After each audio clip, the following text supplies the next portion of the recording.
Welcome back नाजरीन। हमारी गुफ्तगू जारी है शाहिद अमीन साहब के साथ। शाहिद साहब, एक बात हम कर रहे थे कि पाकिस्तान इस वक्त बिल्कुल तन्हा रह गया है, लेकिन इंडिपेंडेंट नहीं है हम, हमारी पॉलिसी में कोई कंसिस्टेंसी नहीं है। क्या बुनियादी इसमें प्रॉब्लम आई है? जबकि फ्रेंड्स ऑफ पाकिस्तान की जो है वो भी एक बनाया गया, लेकिन उससे भी कोई फ़ायदा नहीं हुआ। हमारे हमसाया मुल्कों से ताल्लुकात जो हैं वो भी उस नैज पे नहीं हैं जिसमें पहले थे। एक सफारतकार होने के नाते आप इसमें क्या खामियां आपको क्या नज़र आती हैं? देखिए, मेरे ख्याल में हुकूमत पाकिस्तान से आप पूछें या हमारे जो भी स्पोक्समैन हैं वो कहेंगे नहीं, ये तो बिल्कुल गलत तासुर है, हमारे तो बहुत अच्छे ताल्लुकात हैं। लेकिन एक साबिक़ सफारतकार की हैसियत से और पाकिस्तान में मैंने बहुत हालात देखे हैं, उससे मुझे इस बारे में कोई शुबा नहीं है कि जितनी इस वक्त पाकिस्तान की बैनुल-अक़वामी एक लिहाज से आइसोलेशन है या तन्हाई है, ऐसी कभी तारीख़ में नहीं हुई। पिछले 60-63 साल में ऐसा कभी वाक़या नहीं हुआ। और कुछ नहीं तो इस्लामी दुनिया तो आमतौर पे सॉलिडली हमारे साथ होती थी, लेकिन अब आप इस वक्त देखिए किंग अब्दुल्ला के साथ ताल्लुकात में कोई ना कोई कशीदगी आई है। विकी लीक्स ने इस बात को बिल्कुल ज़ाहिर कर दिया है। यूएई जो बड़ा पाकिस्तान का करीब अलाई है, उनकी विकी लीक्स ने भी उनके भी क्राउन प्रिंस की बात को सामने कर दिया है। ईरान के आपने देखा है कि जुंदुल्ला के वाक़े के बाद उन्होंने 2-1 दफ़ा बाकायदा पाकिस्तान को वार्निंग दी कि बड़ा कोई ख़तरनाक ढंग का गोया वो कुछ कदम उठाने वाले हैं। जो रेकी का मामला हुआ उसमें तो वो कहा जाता है कि पाकिस्तान ने काफ़ी उनको हेल्प आउट किया। जो जी हाँ, उसके बावजूद उसके बाद जो वाक़या हुआ, उसके रेकी के बाद उनके प्रेसिडेंट ने हमारे प्रेसिडेंट को फ़ोन करके एक की तंबीह दी और उनकी तरफ उनकी ज़बान बड़ी सख्त ज़बान की थी, पाकिस्तान फ़ौरी कार्रवाई करे वरना उसके नताइज निकलेंगे इस किस्म की बात।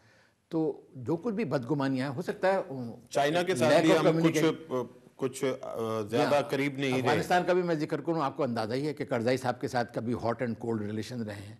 चाइना क्या ये है कि बड़ा हमारा दोस्त मुल्क है, एक स्ट्रेटेजिक ताल्लुकात है, वही हम एक लिहाज से एक लाइट इन दी टनल वही नज़र आती है, लेकिन उनके भी तहफ़्फ़ुज़ात हैं। उसमें एक तो ये है कि उनका जो सिंकियांग प्रोविंस है, जो हमारा बॉर्डरिंग प्रोविंस है, कि वहाँ पर एक किस्म की इंसरेक्शन कह लें या बगावत कह लें या कार्रवाई हो रही है, जिसमें उनका ख़्याल है कि हमारे मजहबी इंतहा पसंद जो है किस तरीके से शामिल हैं। और ये अब से नहीं है, मैं आपको बताऊं पिछले 15 साल से ये हो रहा है। मैं जब रियाद में सफ़ीर था, मुझे उस वक्त चीनी एम्बेसडर ने उस वक्त भी कहा, 1995 की बात है, कि हमारे अब से इतने ताल्लुकात हैं लेकिन हमें बाज़ औक़ात बड़ी तकलीफ़ होती है, ऐसा वाक़या वगैरह।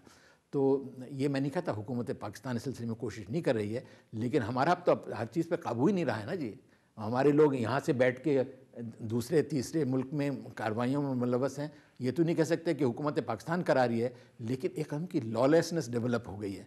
ये चीज़ बड़ी एक बुनियादी बात है। इनके ग्रुप्स को कुछ ग्रुप्स ऐसे हैं यहाँ पे जो इतने इंडिपेंडेंट कार्रवाइयाँ करते हैं और स्टेट उनको रोक नहीं पाती। अब देखिए ना, बाज़ इंडिया वालों का तो इल्ज़ाम है कि नहीं, इसमें आपकी स्टेट भी शामिल है, ISI भी शामिल है, हम इसकी तरदीद करते हैं। मेरा अपना ये अंदाज़ा है कि इंडिया को छोड़ के या अफ़गानिस्तान को छोड़ के, जिसमें हो सकता है कि कोई ऑफिशियल कनाइवेंस भी होती हो कभी, और ममालिक में हमारी कोई हुकूमत की पुष्पनाही शामिल नहीं है। अगर कोई पाकिस्तानी ऐसी नामुनासिब कार्रवाइयों में, दहशतगर्दी की कार्रवाइयों में शामिल हैं, तो वो उनकी अपनी एक लॉजिक है और हमारी हुकूमत की एक फेलियर है कि आप इन लोगों को क्यों नहीं कंट्रोल करते। ये जो इंतहा पसंदी वक्त के साथ पाकिस्तान में बढ़ी है, जिसका आप हर तरफ देखते हैं मुज़ाहरा, आपके मुल्कों में कोई चीज़ महफूज ही नहीं रही है। मस्जिदें महफूज नहीं है, मस्जिदें महफूज नहीं हैं, मजहबी जुलूस महफूज नहीं हैं, बाज़ार महफूज नहीं है, स्कूल महफूज नहीं है। क्या चीज़ महफूज है? इन लोगों ने मुल्क का अमन व अमान तबाह कर दिया है। एक दुनिया में इम्प्रेशन दिया गया है कि पाकिस्तान जो है एक बहुत ख़तरनाक मुल्क है, जहाँ जो इंतहा पसंद हर तरफ चारों तरफ फैले हुए हैं, हुकूमत का उनके ऊपर कंट्रोल नहीं है।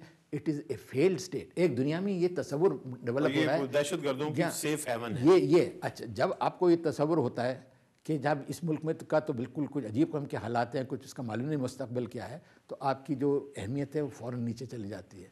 और फिर लोग आपको एज ए प्रॉब्लम स्टेट देते हैं कि ये यूरोप का अमन भी ख़राब करने की फ़िक्र में है, अमेरिका का अमन भी ख़राब करने की फ़िक्र में, हिंदुस्तान के साथ तो खैर है ही। तो ये जो तासुर है, इससे भी दुनिया में एक तन्हाई हुई है। शाहिद साहब, हमारी गुफ्तगू जारी है, एक ब्रेक के बाद दोबारा हाज़िर होते हैं। नाज़रीन हमारे साथ रहिएगा, मिलते हैं एक ब्रेक के बाद।